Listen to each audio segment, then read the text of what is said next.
레위기 같이 또 배우는 시간을 갖도록 하겠습니다.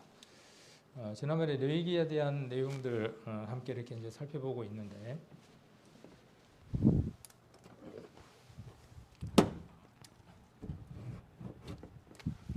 갑자기 사라졌다가 나타났습니다. 마술은 아니고. 그래서 시내산에서 일어난 사건 5가지를 살펴보는 시간을 갖고 있습니다. 그래서 시내산에서 있었던 첫 번째 사건이 모세가 시내산에 올라갔다가 내려오는 과정들 4개, 4번의 과정. 다른 기타 책들을 보면 8번이라고 이야기를 했지만 우리가 배우는 것 속에서는 4번에 걸쳐서 등반을 합니다는 얘기를 했고, 지난번에 우리가 성막을 지은 것에 대한 걸 배웠습니다. 그래서 성막의 구조가 어떻게 되어져 있고, 또 성소와 휘장과 지성소, 또 성소 안에는 어떤 물건이 있는지 이런 부분에 대한 것들을 자세하게는 우리가 이제 살펴보지를 못하고 이전에 우리가 한번 잠깐 살펴보는 시간이 있었고, 이번에는 그냥 중요한 그리스도하고 어떤 연관이 있는가 하는 것들을 중심으로 해서 살펴보는 시간을 가졌습니다. 오늘은 이제 3번째 사건이 되겠죠. 레위기를 기록한 사건입니다. 어쩌면 우리 지난 주일날 말씀하고 오늘 말씀이 많이 이렇게 이제 겹치는 시간일 것 같아요. 레위기는 무엇을 기록한 것일까요? 레위에 대해서 기록한 거죠. 레위가 어떤 일을 해야 하느냐에 대한 내용을 기록하고 있죠. 레위라고 하는 이 지파가 왜 중요한 지파가 됐죠? 지난 주일하고 이제 겹친다 그랬으니까 지난 주일날 들었던 말씀이 우리 성도님들 안에 조금 남아 있는지 확인해 보기 위해서. 그렇죠. 송아지를 숭배했던 사건이 있었고, 그때 모세가 하나님께 속한 자들은 나아오라 라고 이야기를 했을 때 레위가 하나님 편에 섰죠. 레위라고 하는 이름의 뜻을 생각하면 좀 이해가 쉬울 수 있습니다. 레위라고 하는 이름의 뜻이 뭘까요? 맞습니다. 연합이라는 뜻입니다. 하나님과 연합되어지는 거죠. 하나가 되어지는 것이죠. 그래서 레위기는 그런 주된 내용을 갖고 있습니다. 그래서 레위가 보여주었던 하나님하고의 연합, 그리고 그 연합들을 어떻게 이루어 나가는가에 대한 내용들이 레위기에 아주 중요한 내용들이 되어질 겁니다. 그래서 지난번에 레위기에 대한 내용들을 조금 살펴보다가 중간에 이렇게 시간이 부족해서 마쳤습니다.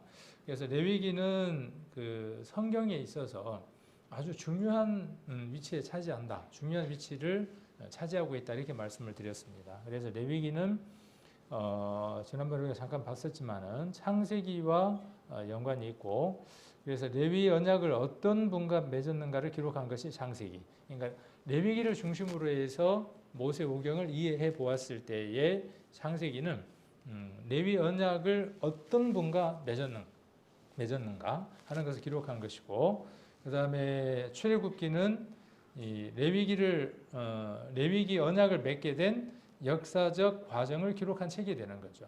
만일에 출애굽기가 없다 그러면 갑자기 레위기가 기록된 내용이 혹 불거지니까 이해가 잘 안 되겠죠. 그래서 그런 내용들을 담고 있고, 그 다음에 민수기는 레위기대로 살아가는 광야 훈련을 기록한 책이 되어집니다. 그리고 신명기는 레위기의 재해석을 기록한 책. 그래서 모세가 가나안 땅에 들어가지 못하고 가나안 땅을 바라보고 너희가 가나안 땅에 들어갔을 때에는 그들이 왜 우리에게 침략을 당하고 우리로부터 하나님으로부터 그렇게 심판을 받아야만 했는가 하는 내용들에 대한 내용들을 신명기에서 기록을 합니다. 그래서 그곳에 가면 그들의 풍습대로 쫓지 말고 라는 얘기들을 하게 되죠. 그래서 3번에 걸쳐서 유언적인 설교를 담고 있는 것이 신명기다. 신명기라는 말이 조금 엉뚱하게 들릴 수 있지만 한문의 뜻을 알면은 이해가 쉽다고 말씀을 드렸죠. 신이라는 말은 그 원숭이 신을 이야기하는 게 아니고 다시라는 뜻입니다. 한문에서 이 신이라는 말은 다시라는 뜻이고, 명이라는 뜻은 뭐냐 하면 율법을 이야기하는 명령을 이야기를 합니다. 그러니까 하나님의 율법 명령을 다시 기록한 것이, 다시 한 번 더 반복한 것이라는 의미가 되어집니다. 그럼 민수기라는 말은 어떤 뜻이 될까요? 민수기. 민수기는 이 백성이라고 하는 민에다가 수를 센다 할 때 수입니다. 그러니까 백성의 수를 세워진 것이죠. 그래서 그 백성의 수를 세워진 그 내용들이 조금 중요한 요점들을 갖고 있으니까 제목을 이렇게 민수기라고 적어 놓은 겁니다.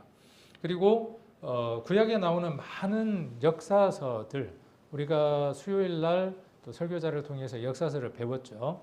그래서 사울로부터 출발해서 양나라로 남북으로 나눠진 역사들을 우리가 살펴보는 시간을 가졌습니다. 그래서 레위기를 지키고 살았는지를 기록한 책이죠. 그래서 말씀대로 순종했을 때 하나님이 어떻게 그들에게 은혜를 부어주시는가, 또 그들이 하나님 말씀을 불순종했을 때 하나님께서 그들을 어떻게 징치하시고 이끌어 가시는가에 대한 내용들이 역사서가 되어집니다. 그리고 시가서는 우리가 시편, 잠언, 아가서 이런 것들이 되겠죠. 욥기도 해당되겠고, 그래서 레위기를 지킴으로 하나님께 찬양 드림을 기록한 책이 우리가 시가서입니다. 그리고 예언서 17번은 레위기를 지키지 않을 때 저주를 예언해 놓은 책입니다. 그래서 우리가 레위기 26장에도 보면 하나님 말씀에 잘 순종했을 때에는 하나님이 이렇게 하실 것이다. 그런데 너희가 하나님 말씀을 순종하지 않고 대적하면 하나님이 이렇게 징벌을 주실 것이다. 그렇게 징벌을 주었음에도 불구하고 너희가 나 여호와의 말을 따르지 않을 것이다. 그럴 때 하나님이 이렇게 또 징치할 것이다 하는 내용들이 레위기에 이미 기록이 되어 있습니다. 그리고 그 하나님의 약속한 대로 그들이 순종하지 않았을 때에 그들의 역사들을 통해서 어떠한 일들이 있는가 하는 것도 우리는 보게 되죠. 그래서 이스라엘 역사를 보면 왕들의 역사도 그렇고 디아스포라라고 해서 유대인들이 그 예수님 이후에 흩어진 이후에 그들의 삶들을 보아도 성경에 나와 있는 그 내용들이 그대로 이루어지고 있는 것들을 볼 수 있죠.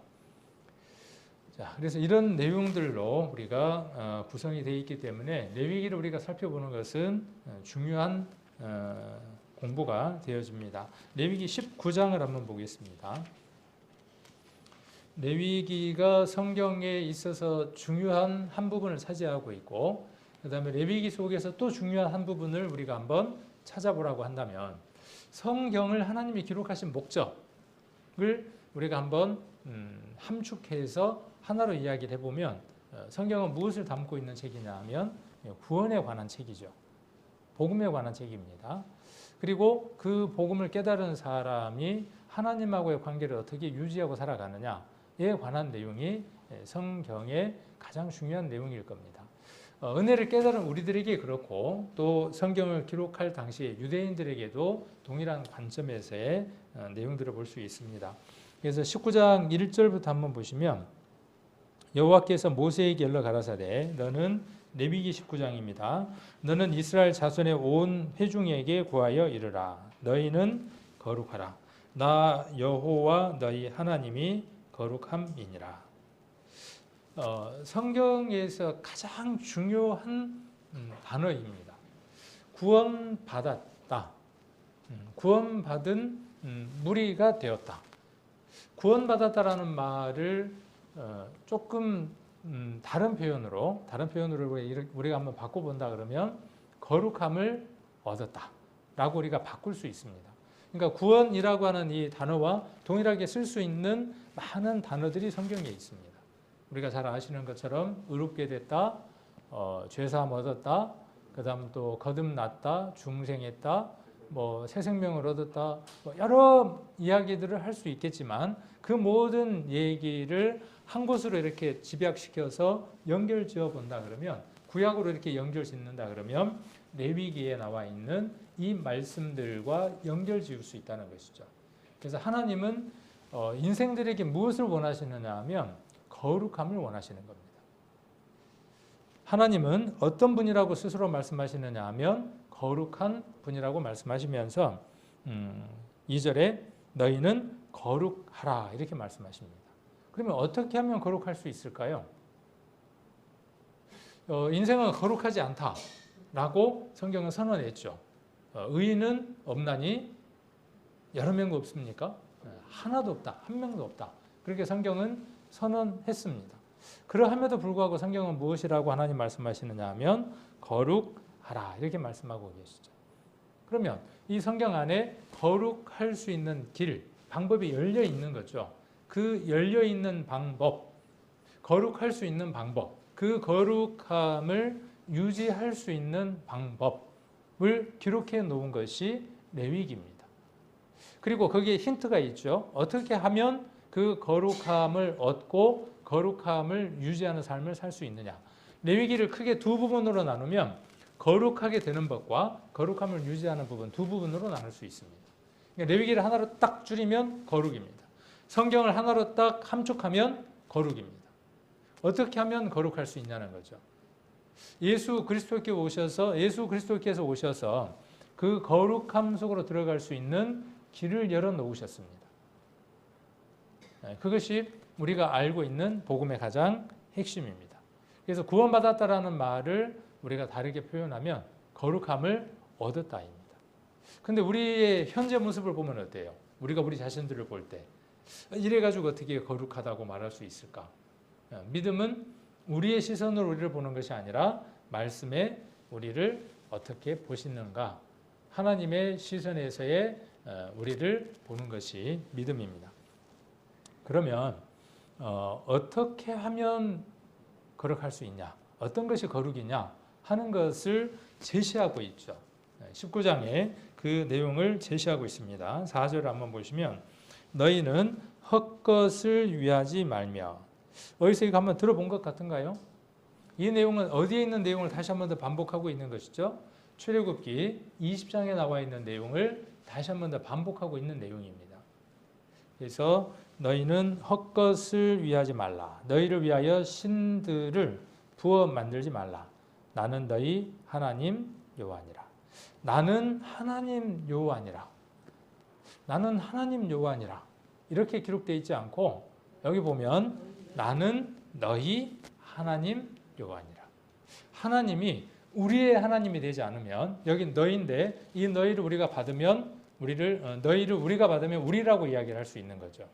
너희는 누구냐 하면 지금 이 성경을 보고 있는 각 개인 하나하나의 성도들이 되어지겠죠. 그래서 너희 하나님 여호와입니다. 하나님이 신약에서는 누가 되어져야 되느냐 하면 우리의 아버지가 되어져야죠. 우리는 그의 아들이 되어지는 것이죠. 이것은 무엇을 이야기를 하느냐 하면요. 관계를 이야기를 하는 겁니다. 너희 하나님. 하나님이 우리의 아버지가 되어지는 거예요. 이전에는 하나님이 우리와 관계가 없었어요. 이전에 우리는 누구와 관계를 맺고 살아갔습니까? 너희는 너희 아비 마귀. 누구와 관계를 가졌냐 하면 사단하고의 관계를 가졌습니다. 그것이 거룩하지 않는 거예요. 그러니까 이 거룩이라고 하는 단어는 어떤 의미냐 하면 관계를 갖고 있는 의미입니다. 성도라는 말은 거룩한 무리라는 뜻이에요. 교회 그러면 우리가 어떻게 배웠냐 하면 구별해낸 무리라고 배웠습니다. 에클레시아라고 배웠습니다. 어디로부터 구별해냈습니까? 세상으로부터 구별해냈습니다. 그 말을 우리가 그냥 단편적으로 그렇게 이해하니까 거룩이라는 말하고 따로 나눠 놓는 거예요. 성도라는 말과 거룩이라는 말을 나누어서 내가 거기에 일치되지 못한 삶들을 살아가게 속이는 겁니다. 세상에서 구별했다. 세상은 어떤 곳이에요? 세상은 더럽고 추하고 악한 곳. 왜 더럽고 추하고 악한 곳입니까? 왜요? 그곳이 누구에게 주어져 있기 때문에 그래요. 악한 자에게 처해 있기 때문에 그것은 더러운 것입니다. 추한 것입니다. 하나님께 속하지 않는 모든 것이 무엇이냐 하면 추한 거예요. 더러운 거예요. 악한 거예요. 그러면 누구에게 속하는 것이요? 하나님께 속하는 것이 구별되는 것이고 하나님께 속하는 것이 거룩한 것이 되는 겁니다. 그러면 하나님께 속하는 것이 어떤 것인가 하는 것들을 이곳에 기록해 놓은 것이죠. 이러한 삶을 살아가는 것이 어떤 것이냐 하면 하나님께 속한 자의 삶이에요. 그렇게 살아가는 것이 마땅한 것이 그렇게 거룩한 삶을 살아가는 사람의 모습인 겁니다. 그래서 헛것을 위하지 않는 거예요. 헛것. 헛것이 뭡니까? 헛것. 헛것이 뭐예요? 이제 여기에서는 우상이에요. 우상입니다. 그런데 헛것은 어떤 것이냐 하면 아무런 가치가 없는 거예요. 아무런 의미가 없는 것이에요. 세상은 여러분들이 보고 있는 이 모든 것들은 언젠가 사라져버리고 없어질 것들이에요. 신기루처럼 헛것이. 신기루 뭔지 아시죠? 그 사막에서 며칠을 걷다 보면 눈에 오아시스라는 게 막 보이죠. 그 사람에게는 그게 보이는 거예요? 안 보이는 거예요? 그 사람에게는 실제 하는 거예요? 보이는 거예요? 그 사람에게는. 그러나 막상 그곳에 가면 있어요? 없어요? 없어요. 그러니까 그게 헛거예요. 뭘 본 거죠? 헛것을 본 거예요. 구원받은 사람에게는 어느 것이 만져질 것이고 어느 것이 영원한 것인지를 아는 사람들입니다. 그래서 성도님들의 삶에 하나님이 무엇을 원하느냐 하면 거룩이라고 하는 것을 원하는 겁니다. 거룩이라고 이야기하니까 가장 먼저 생각하는 게 뭐냐면 도덕적이고 윤리적인 것을 생각한다는 것이죠. 그런데 그 개념도 버려야 될 개념은 아니지만 하나님이 원하시는 개념은 어떤 것이냐 하면 우리가 누구와 관계를 갖고 살아가냐는 거예요. 왜 우리가 더럽고 추한 자가 되어졌느냐? 사단과 관계를 갖고 그러한 삶을 살았기 때문에 그 모습으로 살아온 거예요. 누구와 가까이 하면요? 하나님과 가까이 하면 어떠한 삶을 살아가는 것이죠? 거룩한 삶을 살아가는 겁니다. 도덕과 윤리를 열심히 공부하고 그 기준에 맞추려고 애쓸지라도 다 충족시킬 수 없죠. 그것이 종교입니다. 그것이 사람의 철학이며 공부예요. 학문들이에요. 그러나 하나님을 쫓는 이 거룩함이라고 하는 것은 무엇이냐 하면 하나님께 속하게 되면 어떻게 되어져요? 도덕도 윤리도 뛰어넘는 특별한 단계 속에 들어가는 것이죠. 자, 성경 한번 찾아보겠습니다. 베드로전서입니다. 구약에서는 이렇게 쓰고 우리가 지난번에 출애굽기 19장 5절 6절을 보면서 베드로전서에 나와 있는 말씀과 우리가 연결을 지었죠. 그런 것처럼 오늘 레위기에 나와 있는 이 말씀을 같이 또 한번 연결을 지어보려고 합니다. 베드로전서 1장입니다. 1장 15절입니다. 베드로전서 1장 15절. 오직 너희를 부르신 거룩한 자처럼 너희도 모든 행실에 거룩한 자가 되라. 자, 오직 너희를 부르신 거룩한 자처럼. 그러니까 우리를 부르신 분이 누구라고 소개하고 있느냐 하면 거룩한 분이에요. 그러니까 거룩한 분하고 가까이 하면 우리는 어떠한 모습이 되어지느냐 하면 거룩한 삶을 살아가는 사람이 되는데 무엇에 거룩한 자가 되어지느냐 하면 행실에 거룩한 자가 됩니다. 그래서 말에 변화가 있게 되고요. 그 사람의 인격, 인품, 행동 거지에 변화가 나타나는 겁니다. 만약 나타나지 않는다면요. 나타나지 않는다면 이제 대기 상태에 있든지 아니면 아직 구원을 받지 못했든지 원인이 있는 겁니다. 언젠가 반드시 거룩한 자를 만나면 그 모습이 시간이 조금 더디지만 혹은 어느 사람은 즉시 나타나겠지만 나타납니다. 16절 기록하였으되 내가 거룩하니 너희도 거룩할지어다 하셨느니라. 그러니까 16절에 나와 있는 말씀은 어디를 인용했겠습니까? 그렇죠. 16절은 지금 어디를 인용한 거예요? 아까 우리가 본 레위기 19장을 그대로 인용한 겁니다. 아까 출애굽기를 레위기를 다시 한번 가보겠습니다. 레위기로 한번 다시 가서 보고 좀 넘어갔어야 되는데 레위기 아까 19장을 다시 한번 더 보도록 하겠습니다. 그래서 거룩한 건 어떤 게 거룩한 거냐 하면 헛된 것을 위하지 않는 게 거룩한 거고 신을 부어 만들지 않는 게 거룩한 겁니다. 그게 누구와 관계를 갖고 살아가는 모습이냐 하면 하나님과 관계를 맺고 살아가는 자의 모습입니다. 또 11절도 보시면 도적질을 하지 않는 겁니다. 그리고 속이지 않고 거짓말하지 않는 겁니다. 그리고 거짓 맹세하지 않고 하나님의 이름을 욕되지 않는 것이 거룩한 삶인 겁니다. 3절에 또 어떤 걸 하는 게 거룩한 겁니까? 3절에 보시면 부모를 경외하는 겁니다. 그게 거룩한 겁니다. 그 다음 또 안식일을 지키는 게 거룩한 겁니다. 안식일은 어떻게 지켜야 하나요? 안식일 있고 주일이 있죠. 안식일은 금요일이죠. 금요일. 토요일인가요? 토요일, 금요일, 금요일 일몰부터 토요일 일몰. 주일은 주님이 부활하신 날, 주님의 날, 주일. 그러면 여기서 안식일은 어느 날을 이야기하는 겁니까? 하나님이 모든 것을 창조하시고 쉬신 날. 그래서 안식일을 지키라는 말은 어떤 것이냐 하면 하나님이 모든 일을 쉬시는 것처럼 그 쉼 속으로 들어가는 겁니다. 예수님이 안식일의 주인이라고 말씀하셨고 내게 와서 쉬라고 말씀하셨어요. 그래서 예수님을 만나지 않는 한 안식은 오지 않습니다. 예수님을 만나서 그 안에 주님이 임재해야만 참된 안식이 이루어지는 겁니다. 그 안식은 어디 속으로 들어가느냐 하면 거룩함 속으로 들어가는 겁니다. 그래서 이 안식은 구원을 받는 것, 신약에서는 구원을 받는 것으로 우리가 이해를 해볼 수 있을 겁니다. 또 16절도 한번 보시면 16절 너는 내 백성 중으로 돌아다니며 사람을 논단하지 말며 내 이웃을 대적하여 죽을 지경에 이르게 하지 말라. 나는 여호와니라. 자, 논단해요. 논단이라는 게 뭐냐 하면 험담이나 중상모략을 하는 거예요. 흉을 보고 다니는 거예요. 다른 사람의 평가를 그 사람에게 하는 것이 아니라 그 사람의 평가를 그 사람에게 하는 것이 아니라 그의 평을 다른 사람에게 하고 얻고자 하는 게 뭐예요? 동의를 얻어서 그 사람의 흠을 잡고자 하는 거예요. 이게 논단이에요. 여기 지금 나와 있는 대로. 자, 이렇게 하는 건 거룩한 거예요? 거룩하지 않는 거예요? 하나님께 속한 자로서 합당한 모습이 아닌 거예요. 아까 행실에 어떤 자가 되라 그랬죠? 거룩한 자가 되는 거예요.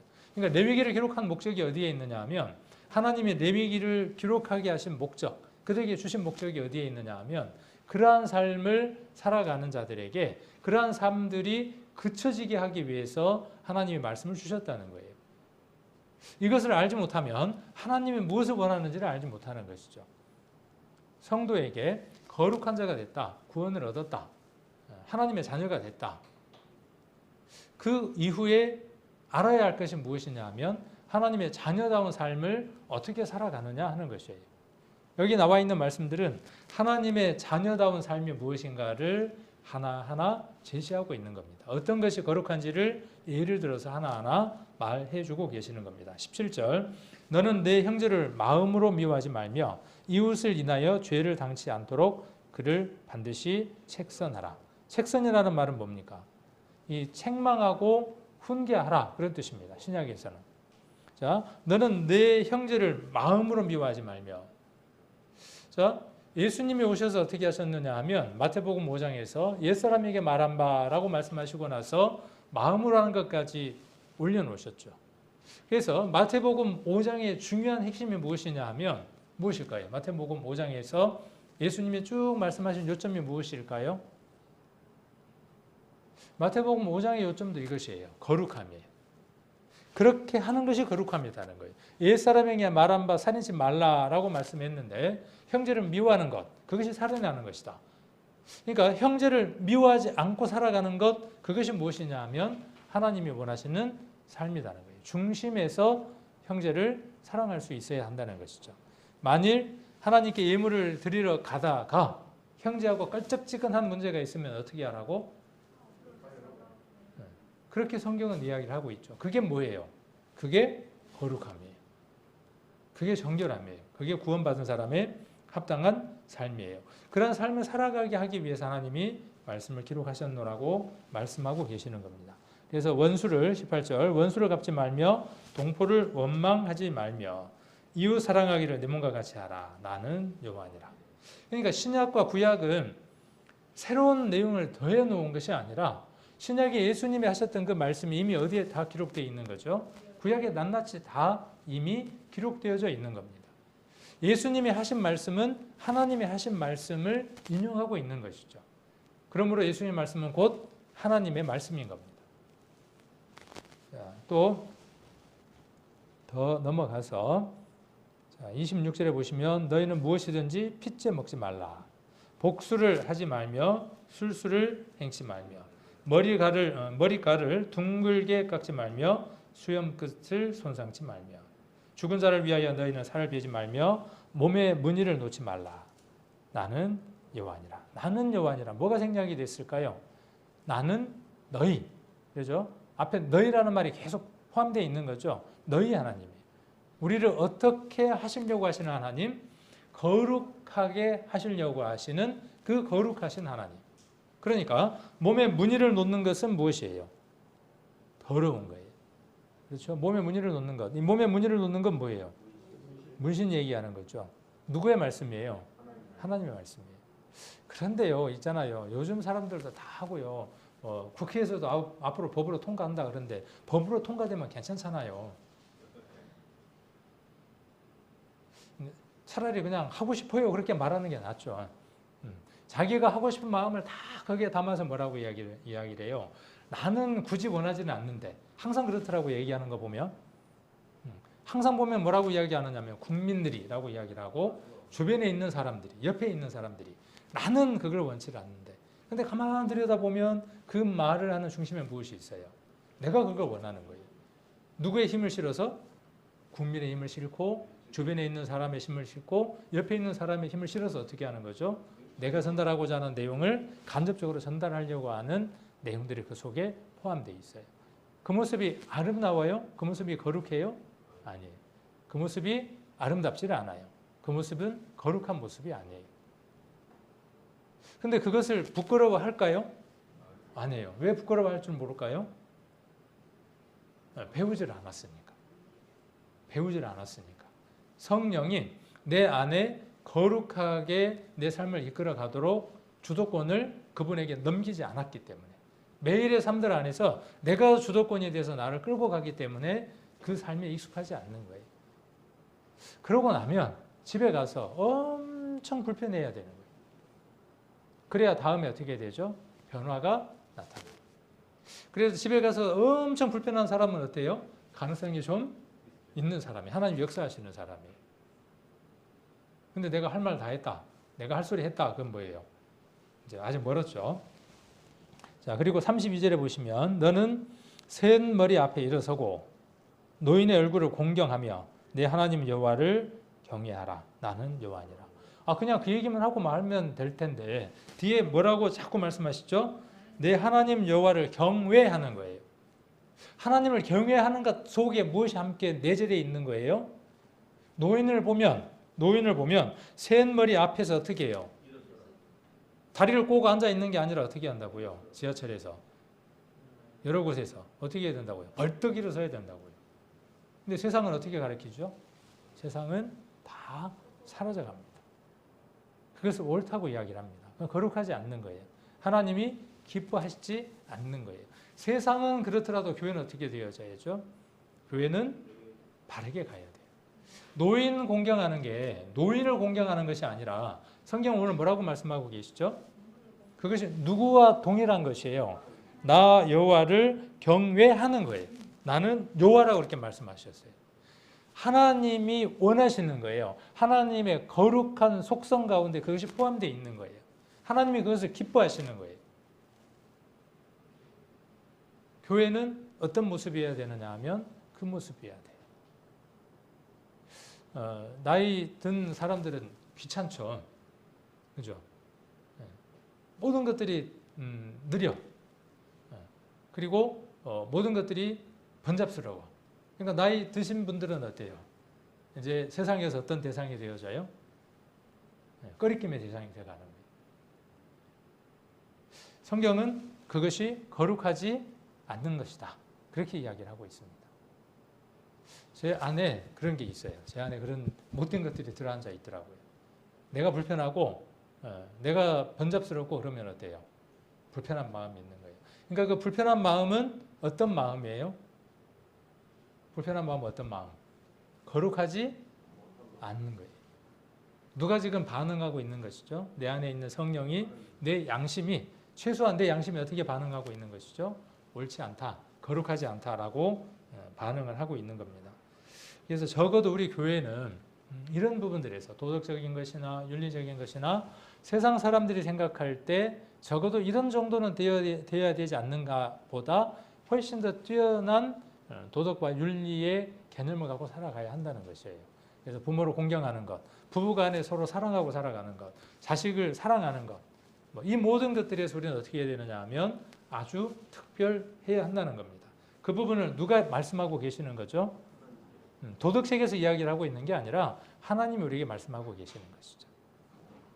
지난번에 율법의 세 가지 부분을 이야기를 했었죠. 율법에 도덕법이 있었고 또 뭐가 있었죠? 도덕법이 있었고 시민법이 있었고 또 뭐가 있었습니까? 율법에 기억이 안 나시나요? 제가 기억을 못해서 지금 더듬고 있는 것 같죠? 어떻게 그렇게 잘 아십니까? 의문법이라고 하는 게 있었죠. 의식법. 의식법, 도덕법, 그 다음에 시민법, 사회법 이런 것들이 있다고 말씀을 드렸습니다. 시민법 같은 얘기죠. 의식법, 의문법은 어떻게 되어졌다고 말씀드렸습니까? 폐하여졌다 그랬어요. 정확한 표현으로는 그 욕구를 다 충족시켰어요. 예수님이 그 값들을 다 치르심으로 말미암아 그것들은 그리스도 안에서 완성되어진 것이에요. 그러나 도덕법은 어떻게 된 것이다 그랬죠? 그 요구는 도덕법의 요구는 어느 나라, 어느 지역, 전 세계 어느 곳이라면 그 도덕법은 동일하게 적용되는 것이다. 그렇게 말씀을 드렸습니다. 도덕법은 폐하여지지 않았습니다. 왜? 하나님이 이 세상을 그렇게 이끌어 가시는 법이기 때문에 그렇습니다. 시민법은 어떻다 그랬죠? 사회법은 그 지역에 한정된 것이기 때문에 시대상에 따라서 많은 것이 달라지죠. 그러나 그 법의 개념은 없어지지 않는다 그랬죠. 자, 고린도 후서를 한번 보겠습니다. 고린도 후서 6장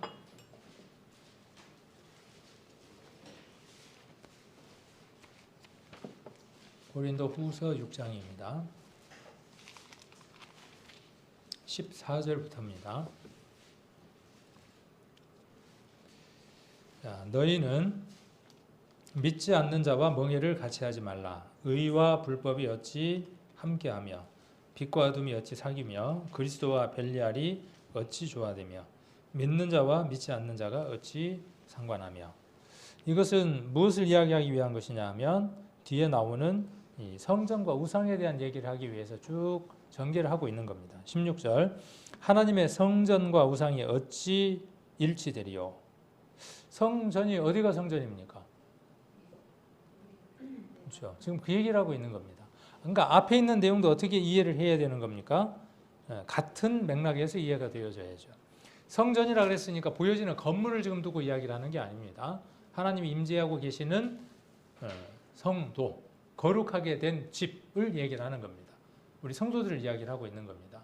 그런데 그 성전인 곳에 우상이 들어갈 수 있느냐에 대한 얘기예요. 그렇게 접근해야 바른 접근이 되겠죠. 그래서 어찌 일치되리요? 성전과 우상이 어찌 일치되리요? 우리는 살아계신 하나님의 성전이라. 이와 같이 하나님께서 가라사대 내가 저희 가운데 거하며 두루 행하여 나는 저희 하나님이 되고 저희는 나의 백성이 되리라. 이거 출애굽기 29장에 나와 있는 말씀을 인용한 겁니다. 하셨느니라. 그러므로 주께서 말씀하시기를 너희는 저희 중에서 나와서 따로 있고 부정한 것을 만지지 말라. 내가 너희를 영접하여 너희에게 아버지가 되고 너희는 내게 자녀가 되리라. 전능하신 주의 말씀이니라 하셨느니라. 우리에게 아버지가 되는 거예요. 새로운 관계로 탄생이 되어지는 거죠. 그래서 여기 보니까 너희는 저희 중에서 나와 따로 있고 그랬어요. 부정한 것을 만지지 않는 겁니다. 이게 어떤 자냐 하면 거룩한 자의 모습이에요. 세상을 살아가면서 더러운 이 세상 속에서 우리가 살아가지만 우리의 삶이 어떠한 삶이 되어야 되는 거죠? 그 까마귀가 수천 마리 모여 있는 곳에 백루 하나가 서 있는 것처럼 그렇게 깨끗한 삶을 살아가야 하는 거죠. 자, 7장 1절 그런즉 사랑하는 자들아 이 약속을 가진 우리가 하나님을 두려워하는 가운데에서 거룩함을 온전히 이루어 육과 영의 온갖 더러운 것에서 자신을 깨끗게 하자. 이 청유형이죠. 혼자 하는 것이 아니라 같이 하자라고 어떻게 하는 겁니까? 함께 권하는 내용이죠.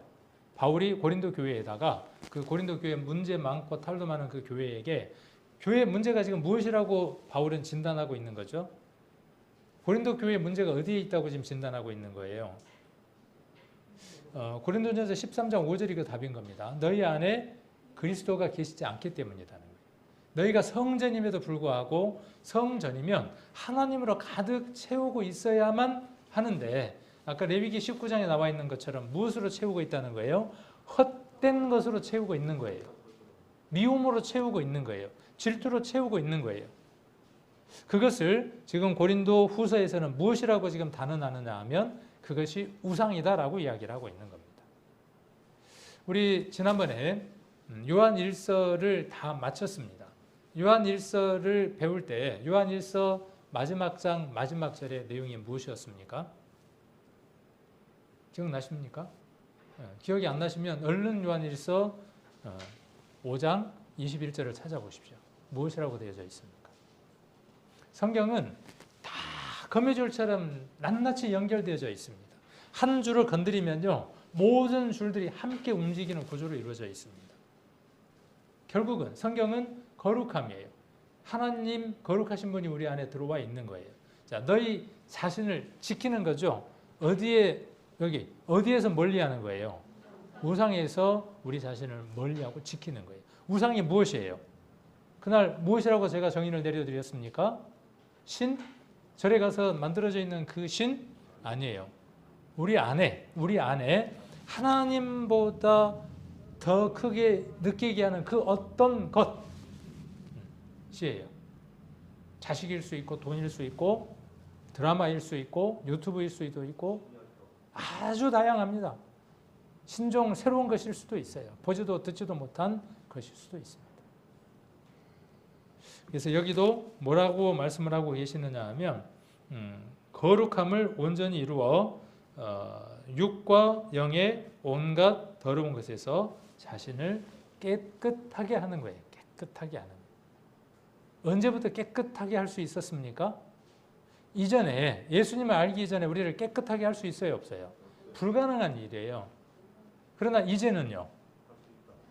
수많은 성경에서 무엇을 이야기하는 거예요? 그런 가능성이 있는 자야. 우리는 그럴 수밖에 없는 인생이야. 본능을 가졌어. 그래서 누구에게 늘 매달려 있어야 돼? 우리가 예수님으로 하나님으로 우리 안에 가득 채워져 있어야만 우리는 거룩한 사람이 될 수 있어. 그 힘에 우리가 순종하고 복종할 때 새로운 삶으로 하나님께 영광을 돌려드릴 수 있어. 만일 그것이 없으면 그리스도인이 아니야. 그렇게 성경은 단언하고 계속해서 우리에게 말씀하고 계시는 거죠. 자, 무엇과 무엇을 깨끗게 하는 겁니까? 자, 영과 뭐예요? 영과 육. 네, 더러운 것에서 자신을 깨끗하게 하는 거예요. 이게 뭐예요? 내가 거룩하니 너희도 거룩하라고 하는 그 말씀이에요. 구약에는 어떻게 했을까요? 그게 레위기예요. 구약에는 더러운 것들을 어떻게 발견했으며 어떻게 그것을 깨끗하게 했는가가 레위기의 내용이에요. 주된 내용들이에요. 신약은 어떻게 합니까? 이것을 누구 안에서요? 성막된, 성전된 우리 몸 안에서 문을 들어가고, 지난번에 이 부분에 대해서는 정용호 전사님이 자세하게 아주 상세하게 말씀을 해드렸죠. 한번 이렇게 복습해 보셨나요? 되게 어려워. 안 들어본 얘기야. 어려워 죽겠어. 처음 듣는 얘기야. 거기 답이 나와 있습니다. 왜 어려운지 아십니까? 거기에 답이 있어요. 처음 듣는 얘기니까 어려워요. 어려우니까 재미있어요, 없어요? 재미없어요. 그러니까 어떻게 해야 하죠? 책을 덮어야죠.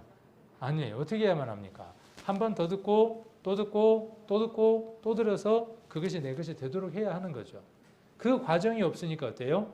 성장이 없어요. 학습이 점점 더 나아져 가야 되는데 그러지 못하는 데는 무엇이냐 하면 노력하지 않는 겁니다. 구원받았으니까 노력이 필요 없느냐? 그렇지 않습니다. 그 노력이 무엇을 만들어주느냐 하면 지적 또 영적인 성장을 가져다 줍니다. 그것이 있어야 뭘 할 수 있냐면요. 통제할 수 있어요. 바른 지식이 있어야 통제를 할 수 있습니다. 차가 좋으면 좋을수록 무엇이 좋으냐 하면 브레이크가 좋습니다. 가속 페달이 또 좋습니다. 잘 밟으면 소리도 안 나면서 몸이 뒤로 탁 제껴지면서 순식간에 쫙 나갑니다. 설 때는요. 허리가 굽어지도록 섭니다. 가야 할 때 가고 서야 할 때 서는 거죠. 우리가 하나님 앞에 지식을 쌓는 것은요. 그런 것과 같습니다. 지식이 없으면요. 서야 될 때 서지 못하는 겁니다. 지식이 없으면 가야 할 때 전력 질주할 수 없습니다. 그래서 주일 우리에게 선포되는 말씀들을 우리 성도님들이 가볍게 여기지 마시고 또 수요일도 마찬가지입니다. 이 말씀들이 이해가 되어지도록 유튜브 동영상 보는 것처럼 드라마 다시 보기 수십 번은 안 하시죠. 내가 좋아하는 것 노래 외워지도록 계속 듣는 것처럼. 근데 이게 가치 있는 거 맞아요, 틀려요? 아까 지금 말씀드렸던 드라마에 나오는 거 뭐 예를 들면은 뭐 노래 한 곡을 외우는 거 이런 거 어때요? 헛된 것이에요. 헛것이에요. 사라질 것들이에요. 그런데 그것을 통해서 우리가 만족감을 얻잖아요. 나름 잠깐이지만. 그런데 하나님의 것은 어떻게 있어요? 크죠. 이루 말할 수 없죠. 그래서 이런 부분들이 우리에게 필요하기 때문에 육과 영의 온갖 더러운 것. 이 영이라고 하는 것, 육이라는 것 속에 무엇도 함께 포함시켜야 되느냐 하면 마음도 함께 포함되는 겁니다. 그러니까 영, 혼, 몸, 혼, 영 다 포함되는 거죠. 우리의 마음을 어떻게 해야죠? 늘 정결하고 깨끗하게 만들어야 합니다. 여러분 조용한 음악을 들으면 어때요? 잔잔한 음악을 들으면. 잔잔한 음악을 들으면 조용한 자리를 찾아서 뭔가 이렇게 쉬는 자세를 취하면서 그 음악을 듣고 싶은 마음이 들죠. 그게 뭐의 역할이냐 하면 마음의 역할들입니다. 여러분의 마음들이 그 음악에 반응하는 것처럼 어떤 드라마에 반응하는 것처럼 어떤 그림에 반응하는 것처럼 여러분의 마음이 무엇에 반응하도록요? 하나님의 말씀에 더 많이 반응하도록. 교회 올 때만이 아니고 이렇게 들었던 말씀이 여러분 삶들 안에 늘 반응할 수 있도록 그렇게 반응할 수 있도록 여러분들의 마음 안에 하나님의 말씀이 들어가도록 누가 해야 하느냐 하면 성령이 원하시는 일이에요. 성령이 원하시는 일인데 성령은 어떻게 한다고요? 우리에게 간절히 그 간절함을 주시지만 그것을 해야 하는 건 누가 해야 하는 거죠? 저와 여러분이 해야 하는 일이기도 합니다. 레위기의 주된 내용을 한번 살펴보면 1장부터 7장까지는 5가지 제사에 대한 내용입니다. 그래서 번제, 그 다음 번제, 소제, 속제제, 속건제, 화목제 순서를 바꿔놨네요, 많이. 어쨌든 자 1장부터 7장까지는 제사에 관한 내용, 또 8장에서 10장까지는 제사장 위임에 관한 내용. 제사장 위임에 관한 것도 지난 주일날 잠깐 나왔었던 기억이 나시죠, 레위기. 자 11장에서 15장까지는 정결에 관한 각종 규례들이 설명되어 있습니다. 그리고 16장은 1년에 한 번. 어쩌면 16장 안에 중요한 내용들이 많이 들었죠. 그래서 우리 양 2마리, 염소 2마리를 취해서 이스라엘 민족의 1년 동안에 있었던 모든 죄들을 다 감당하는 것에 대한 내용이 16장에 기록되어 있죠. 우리 전도집회 때 많이 들었던 내용들입니다. 그래서 이것은 모든 죄를 위해 지켜야 하는 영원한 규례이죠. 이 문자 그대로 유대인들은 어떻게 하는 거죠? 1년에 한 번 이 일을 하는 겁니다. 언제까지 하려고 애쓰겠죠? 나라가 없어지고 모든 것이 다 끝날 때까지 영원히 하려고 하는 것이죠. 이 영원이라고 하는 것은 누구 안에서 완성되어지는 거죠? 예수 그리스도 안에서 완성되어지는 것이죠. 언젠가 그들이 이 사실을 깨닫고 구원받는 날이 특별히 온다 그랬죠. 그래서 우리가 지난번에 자주 들었지만 이 날들을 하나님이 특별히 어떻게 해두셨다고요? 감해 두셨다, 준비해 두셨다 그랬어요. 유대인들에게는 이 사실을 깨닫는 날을 특별히 준비해 두셨다. 환난 가운데에서. 우리는 성경을 이렇게 배웠고 또 알고 있습니다. 17장에서 20장까지는 이스라엘 백성이 지켜야 하는 규례와 규범에 대한 내용들이 기록되어 있습니다. 21장에서 27장까지는 절기, 그 다음에 종교적으로 지켜야 하는 내용들이 기록되어 있습니다. 이 내용을 정리를 해본다 그러면 하라, 그렇겠죠? 하라. 그 다음 뭐겠어요? 또 하나는 하지 마라. 그렇죠? 둘로 나눠지겠죠. 그래서 모든 내용들이 어디에 집약되어 있는 것이냐 하면 실은 창세기에 나와 있는 선악을 알게 하는 나무의 실과를 먹지 말라 하는 데부터 모든 것들이 출발되어지는 거죠. 레위기를 이렇게 두 부분으로 나눌 수 있다라고 말씀을 드렸습니다. 1장부터 17장까지 이 분류는 그 사람들마다 약간 달라요. 1장부터 16장까지를 그렇게 나누는 사람도 있고 17장까지 포함시키는 사람도 있고 각각 다르기는 하지만 첫 번째가 뭐냐 하면 하나님께로 어떻게 나아가느냐, 하나님과 첫 번째 관계를 어떻게 맺느냐에 관한 내용이 1장부터 17장까지의 내용입니다. 그 다음 18장부터 27장까지의 내용은 하나님과 그러면 교제를 어떻게 지속할 수 있느냐에 관한 내용이죠. 그 거룩함을 어떻게 유지하느냐에 관한 내용을 담고 있습니다. 그러니까 레위기를 잘 읽어볼 필요가 있죠. 레위기를 낱낱이 잘 읽어볼 필요가 있는 거죠. 왜 읽어봐야 하는 거죠? 구약시대의 유대인들은 하나님하고의 관계를 유지하기 위해 이 말을 이렇게 바꿀 수 있습니다. 전력 질주하는 방법, 서는 방법. 이들은 어떻게 알았을까? 해야 할 것과 하지 말아야 할 것들에 대해서 어떻게 이해하고 있었을까? 그 교훈이 그리스도 안에서 그대로 동일한 거죠. 그래서 레위기를 잘 공부를 하면 하나님 앞에 내가 어떤 것은 하지 말아야 하는지, 어떤 것을 해야 하는지, 브레이크와 가속 페달을 언제 어떻게 밟아야 되는지를 잘 알 수 있게 됩니다. 레위기 이번에 27장까지 꼭 읽어서 한번 반복해서 읽어보시면 좋겠습니다. 1장부터 7장까지는 아까 이야기했던 대로 5가지 제사에 대해서, 그리고 8장부터 10장까지는 제사장 위임과 성결에 관한 것, 11장에서 15장까지는 정결법에 관한 것, 16장에서 17장까지는 속죄일에 관한 것, 17장에서 그 유명한 말씀이 기록되어 있죠. 뭐가 기록되어 있습니까? 육체의 생명은 피에 있으므로 이 피를 너희에게 주어 하는 말씀이 기록되어 있죠. 피 흘림이 없으면 죄사함이 없다 하는 그 말씀이 우리가 17장에 있습니다. 자, 그리고 성적 부도덕과 사회 질서에 관한 내용이 18장에서 20장까지의 내용, 21장에서 22장까지는 제사장과 제물의 성결, 제사장이 하나님께 제사를 지내는 데 있어서 본인이 먼저 성결해야 하죠. 그런 내용들, 절기에 관한 내용들, 그리고 순종과 불순종에 관한 내용들.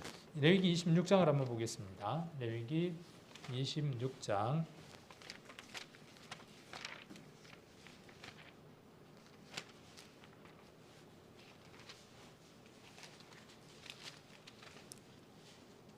이 말씀에 관한 예언의 성취들이 어쩌면 이제 그 선지서들에 나온 내용들이겠죠. 뭐 에레미야라든지 에스겔서라든지 이런 것에 대한 내용들이 되어질 겁니다. 자, 26장에 보시면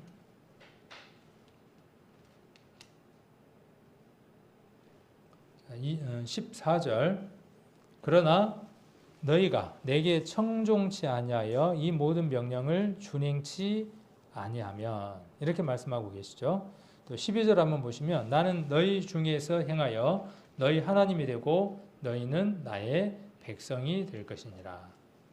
그래서 말씀을 다 행하면, 3절 한번 봅니다. 3절, 너희가 나의 규례와 계명을 준행하면 내가 너희 비를 그 시후에 주리니 땅은 그 산물을 내고 밭의 수목은 열매를 맺을지니라. 그래서 복을 받게 될 것이다. 규례를 잘 지키면 이라고 말씀하고 계시고, 12절에 규례를 잘 지키면 이라고 하는 내용들이 쭉 연결되면서 12절이 나오는 겁니다. 나는 너희 중에 행하여, 너희가 내 규례와 계명을 잘 준행하면 이죠. 너희 중에서 행하는 거예요. 그때 하나님이 어떻게 하신다고요? 일하시고 역사하신다는 거예요. 그래서 어떻게 하신다고요? 너희 하나님이 되고 너희는 나의 백성이 될 것이니라.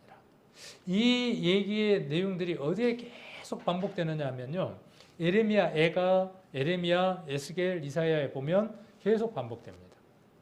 그러니까 그들의 역사 가운데 하나님이 무엇을 말씀하시고자 하느냐 하면, 잘 지키면, 준행하면 너희에게 보여줄 것이, 드러낼 것이 많은 것을 얘기를 하고 계시죠.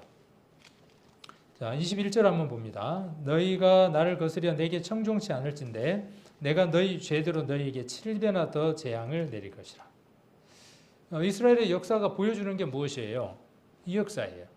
순종했을 때 그들이 감당하기도 버거운 이방 민족을 쳐서 무너뜨리게 하는 강한 힘이 있었던 것을 우리는 알 수 있고, 반대로 그들이 순종하지 않음으로 말미암아 여러 하나님의 그 재앙을 받았던 것들을 볼 수 있습니다. 23절도 봅니다.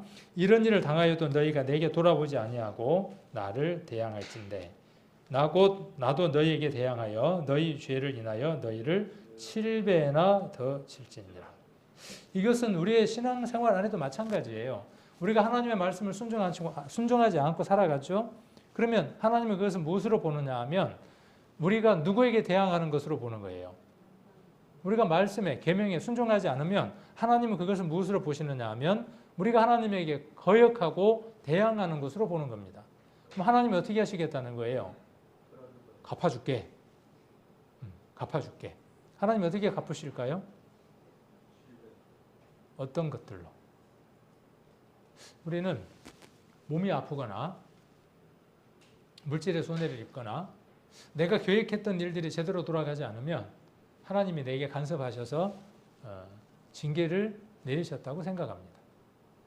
그럴 수도 있습니다. 지난번에도 말씀드렸지만, 그러나 꼭 그렇지 않다고도 말씀을 드렸습니다. 징계 가운데 가장 큰 징계가 무엇이냐면요, 버려두는 겁니다. 하나님이 간섭하지 않도록 그냥 놔버리는 겁니다. 그러면 어떻게 될까요? 잘 되는 겁니다. 아픈 것도 없습니다. 불편한 것도 없습니다. 모든 일들이 술술 잘 풀려갈 수도 있습니다. 어떻게 착각할 수도 있느냐 하면 내가 신앙을 잘 하고 있구나라고 착각할 수도 있습니다. 그것이 무엇에 대한 대가일 수도 있느냐 하면 말씀에 순종하지 않는 대가로 하나님이 그냥 둬버릴 수도 있습니다. 그래서 우리는 우리의 삶들을 잘 돌아보고 잘 점검해야 할 필요들이 있습니다. 우리에게 있는 많은 일들을 우리가 세미한 그 음성들을 들을 수 있도록 우리는 늘 깨어 있어야 합니다. 자, 5가지 제사를 한번 나눠보면 첫 번째가 번제이고, 두 번째가 소제이고, 세 번째가 화목제입니다. 그리고 네 번째가 속죄제고 속건제입니다. 번제, 소제, 화목제 이런 것들도 우리가 많이 들었고요. 또 속죄제나 속건제도 많이 들었지만 오늘은 아니고 다음번까지 해서 이 속건제에 관한 내용들을 우리가 좀 주의 깊게 레위기에서 볼 필요가 있습니다. 속건제를 좀 주의 깊게 보지를 않더라고요. 그래서 우리 성도님들이 이번에 조금 더 시간을 내서 속건제에 대한 내용들을 좀 주의 깊게 보셨으면 좋겠습니다. 오늘은 속죄제를 좀 살펴보는 시간을 갖도록 하겠습니다. 번제는 태워서 드리는 거죠. 동물의 가죽을 제외하고 모든 부위를 태워서 드리는 제사. 태우니까 번제입니다. 그리고 소제는 곡물을 이용한 제사입니다. 유일하게 피가 없는 제사입니다. 소제는 곡물을 드리는 제사. 여기 보니까 번제는 일상의 신앙 고백을 번제라 그랬어요. 번제 그러면 생각나는 사람 있나요? 또요? 또 여러 인물들. 일상의 신앙 고백이라고 이야기했으니까 떠오르는 인물이 있어서 제가 말씀드리려고 해요. 욥의 그 삶을 보면 자기 자녀들의 그 삶, 혹시 우리 자녀가 밖에 나가서 세상의 것들이 묻어서 들어왔을까 싶어서 어떻게 했죠? 그 일들을 했던 것들을 우리는 살펴볼 수 있습니다. 그래서 일상의 신앙 고백이에요. 번제는. 자, 그리고 소제는 하나님께 충성과 순종에 대한 제사입니다. 화목제는 하나님과 사람 사이의 화평을 위한 제사가 화목제입니다. 마찬가지로 피가 있겠죠. 다 피가 있는 제사입니다. 속죄제는 말 그대로 죄를 속하기 위한 제사입니다. 그리고 속건제는 이게 좀 중요하다 그랬죠. 하나님의 성물을 범하거나 계명을 어겼을 때나 여기 이웃에게 손해를 끼쳤을 때, 이 중요한 거예요. 아주 중요한 겁니다. 그리스도인들에게 하나님 앞에 드려야 하는 제사가 5가지의 제사가 있다면 이 제사들은 그리스도 안에서 우리에게서 계속 이루어져야 할 제사들입니다. 속죄제도 우리가 허물이 있을 때마다 이루어져야 하는 것이고 번제도 마찬가지고 소제도 마찬가지고 화목제도 마찬가지입니다. 그런데 어디에 우리가 중심을 좀 두질 않느냐 하면 이 속건제, 이웃에게 손해를 끼쳤을 때에도 반드시 무엇이 필요하다는 것이죠? 속죄의 제사가 필요합니다. 그런데 그냥 속죄의 제사가 필요한 게 아니라 반드시 배상이라고 하는 책임이 따릅니다. 배상이라고 하는 책임이.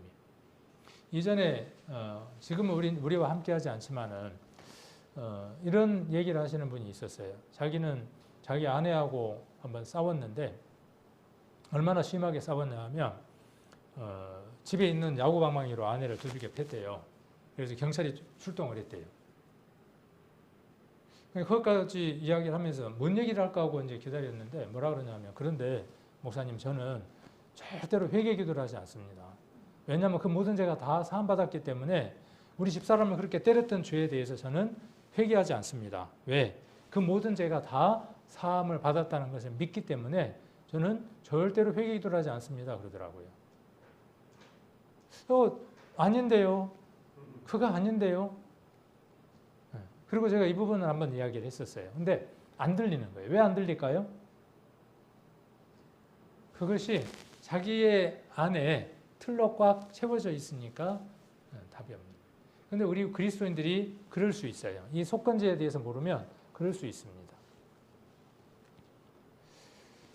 자, 그리고 레위기를 한번 보면 1장을 한번 가보겠습니다. 한번 잘 아시겠지만 레위기 1장을 한번 가서 보시면 1장부터 쭉 출발해서 3절부터가 되겠죠. 3절부터 시작해서 몇 절까지가 되겠습니까? 17절까지가 번제에 관한 내용이죠. 혹시 성경에 이렇게 단락을 나눠놓지 않았으면 참고로 하셔도 좋습니다. 그리고 2장 1절부터 시작해서 16절까지가 소제에 관한 내용이 되고 3장 1절부터 시작해서 3장 17절까지가 화목제에 관한 내용입니다. 그리고 4장 1절부터 시작해서 어디까지가 됩니까? 쭉 넘어가서 4장 1절부터 5장 13절까지가 되겠네요. 5장 13절까지가 속죄죄에 관한 내용입니다. 그리고 속건제에 관한 내용은 이제 14절부터가 되어지겠죠. 그래서 이 속건제에 대한 내용들은 우리 성도님들이 쭉 5장 13절 이후부터 자세하게 한번 좀 더 주의 깊게 보시고 성경 속에서 속건제에 대한 내용들을 인터넷이나 이런 것들을 찾아서 한번 확인해 보시고 나와 이 속건제가 어떤 관계가 있는가. 모든 제사가 다 우리하고 관계가 있으니까 한번 살펴보는 시간을 가지면 좋겠습니다. 그리고 이것은 5가지 제사에 관한 것이고 제사의 목적에 따른 분류입니다. 제사를 어떤 목적으로 드리느냐에 따라서 번제냐, 그 다음에 소제냐, 화목제냐, 속죄제냐, 속건제냐 목적에 따라서 나누는 것이고 그 다음에 제사를 드리는 이 방법에 따라서 5가지로 나눕니다. 그러니까 레위기를 읽을 때 이런 용어들을 알고 읽으면 좋습니다. 그래서 화제, 희생물을 단 위에 불사르는 거죠. 그러니까 번제는 화제에 해당이 되겠죠. 제사를 드리는 방법에 해당되는 겁니다. 요제는 흔든다 할 때 요입니다. 그래서 제물을 높이 들어서 앞뒤로 흔들어 바치는 겁니다. 거제는 뭘까요? 제물의 우편 뒷다리를 위아래로 흔드는 것이 거제입니다. 요제, 거제, 전제는 뭘까요? 전제는 포도주나 독주를 다른 제물과 함께 부어서 드리는 거예요. 이 전제라는 말은 누군가가 한번 이야기를 했죠. 누가 얘기를 했을까요? 그 유명하신 분 바울이 이 전제라는 단어를 신약에서 인용을 했어요. 근데 전제라고 하지 않고 무엇이라고 이야기를 했느냐 하면 관제라고 이야기를 했습니다. 그래서 관제와 이 전제는 같은 용어입니다. 모든 것을 부어서 드리는 거죠. 안에 있는 모든 것들이 어떻게 되어지는 거죠? 다 쏟아지는 거예요. 예수 그리스도께서 우리에게 주신 제사의 방법 중에 하나가 무엇이겠습니까? 우리를 위해서 전제로 관제로 자신을 주셨어요. 여기 포도주나 독주를 다른 제물과 함께 다 부어버리는 것처럼 하나도 남김없이. 그래서 예수 그리스도의 육체 안에 있는 피와 물이 하나도 남김없이 다 쏟아 부어졌어요. 그 얘기를 바울은 뭐라고 이야기하느냐 하면 나도 그 전제를 드릴 때가 다가왔다. 드리려고 한다. 그렇게 바울이 디모데후서 4장 5절에서 8절 그러니까 관제와 같이 벌써 내가 부음이 되고 나의 떠날 기약이 가까웠다. 이렇게 디모데후서에서 인용을 하고 있습니다. 자, 번제는 잘 아시는 것처럼 희생제물을 온전히 불태워서 드리는 제사. 그래서 하나님하고의 관계 회복, 헌신과 봉사를 다짐하는 겁니다. 소제는 피 없이 드리는 유일한 제사, 성결한 생애를 하나님께 약속하는 겁니다. 화목제는 하나님과의 친교의 제사입니다. 하나님과의 화평, 친교, 연합에 대한 감사. 속죄제는 우리가 잘 아는 것처럼 사죄의 제사입니다. 제사함과 그 죄로 인해서 하나님과 단절된 관계를 회복하는 겁니다. 자, 그 다음에 속건제, 배상의 제사이고 제물, 성물, 율법에 대한 무지, 율법에 대한 무지로 인해 실수나 이웃에 대한 범죄한 자의 회복을 위해 무엇을 담고 있는 것? 배상. 배상 5분의 1, 20%에 그러니까 120%를 갚아야 하는 거예요. 그런 제사가 속건제입니다. 여기 보면 같은 내용이 계속 이렇게 이제 반복되고 있는데 여기 보면 제사의 의미에 대해서 좀 한번 살펴보게요. 자, 번제는 자기 부인입니다.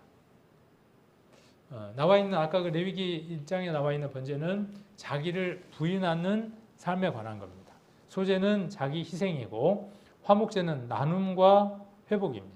그리고 속죄제는 회개와 자백에 관한 것이고 속건제는 이타적 존중입니다. 이타라는 말이 뭔지 아시나요? 이타?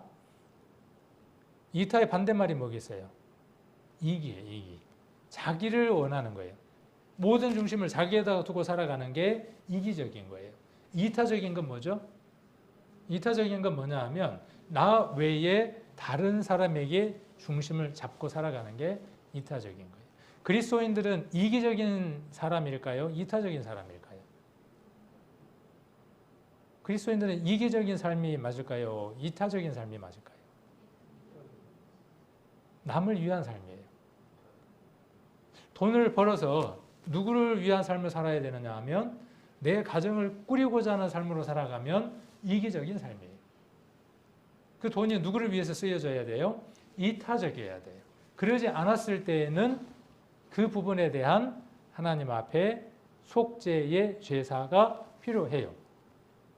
그것에 대한 자백이 필요하고 그것에 대해서 부끄러워해야 하고 그것에 대해서 거룩함을 입어야 한다는 생각이 있어야 해요. 그 지식이 들어와야 돼요. 우리는 누구를 위한 삶이냐 하면 남을 위한 삶이에요. 그리스도는 어떤 삶을 사셨습니까? 자신을 위한 삶을 사셨습니까? 그리스도를 본받는 삶이 우리의 삶이잖아요. 자, 그래서 하나님께 나아가는 순서를 보면 속건제가 먼저라는 거예요. 순서를 보면요. 속건제가 먼저이고 속죄제가 먼저예요. 우리가 잘 이해하고 있는 것처럼 아까 마태복음 5장에서 기록되어 있는 것처럼 형제와 불화한 일이 있을 때이죠. 어떻게 해야 하는 겁니까? 그 부분에 대한 것을 구원받았으니까 나는 하나님의 자녀이니까 괜찮아 하고 돼 있는 성경은 한 구절도 없다는 거예요. 세상에서는 뭔 일이 생기면 괜찮아 그러더라고요. 근데 안 괜찮아요. 안 괜찮아. 안 괜찮은 일이에요. 그래서 먼저 해결하고 부끄러워해야 하고 하나님 앞에 관계를 회복해야 될 문제들이 먼저 있다는 거예요. 우리가 하나님께 나아가는 순서입니다. 하나님이 우리를 찾아오시는 순서는 번제로부터 아래로 내려온다는 사실입니다. 그래서 그 가운데에 우리가 속죄죄를 한번 살펴봐야 되는데 시간이 많이 갔습니다. 그래서 어중간하게 시작을 하면 시간이 많이 갈 것 같고 속죄죄와 그 다음에 속건제에 관한 내용을 다음 회차에 우리가 한번 살펴보도록 하겠습니다. 속죄죄니까 이 죄가 무엇인지를 한번 생각을 해보는 겁니다. 어떤 게 죄인지. 우리 전도 집회 때 죄를 깨닫게 하려고 여러 성경들을 운용을 합니다. 그 핵심이 무엇인지를 우리가 이번에 알아야 될 필요가 있습니다. 그래야 그것을 속할 거 아니에요. 그것을 속하는 겁니다.